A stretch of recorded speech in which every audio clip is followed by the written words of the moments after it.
আসসালামু আলাইকুম। শাপলা রান্নাঘরে সবাইকে স্বাগতম। আজকে আমি একটু ফাঁকিবাজি ভর্তা তৈরি করি। প্রথমে 3টে টমেটো সুন্দর করে গোল গোল করে সাইজ করে কেটে নিয়েছি। তারপরে আমি তেল দিয়ে দিলাম। তেল দিয়ে টমেটোগুলো একে একে সব ছেড়ে দিয়ে তারপরে একটা আস্ত ডিম ফেটে দিলাম। ফেটে দিয়ে একটু ঢাকনা দিয়ে এখন ঢেকে রেখে দেব। তেল দিলাম, এই যে প্রথমে তেল দিয়েছি, তারপরে সব টমেটোগুলো একে একে দিয়ে দিলাম। দিয়ে সুন্দর করে নেব।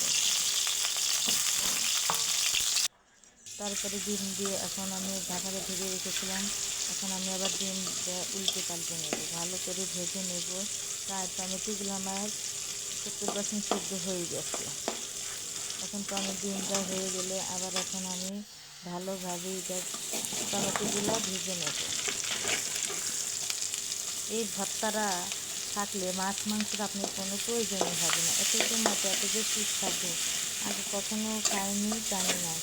এবার আজ খাইলাম, সেই মজা। তারপর শুকনো মরিচ ভেজে আমি এখন মরিচ লবণ দিয়ে ডলে নিচ্ছি।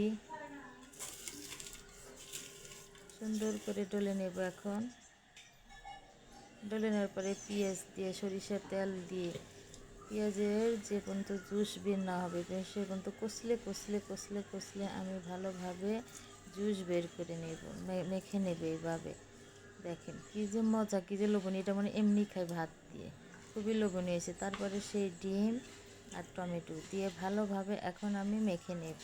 মেখে নিলে আমার ভর্তা একদম পারফেক্ট রেডি হয়ে গেছে। দেখুন, এরকম ভর্তা লাগলে মাছ মাংসের আর কোনো প্রয়োজনই হবে না। এরকম ভর্তা দিয়ে ফ্লেভার নিমিশেই শেষ করা যায়। আমার রেসিপিটা ভালো লাগলে চ্যানেলটি সাবস্ক্রাইব করে কমেন্ট করবে, শেয়ার করবেন। আল্লাহ হাফেজ।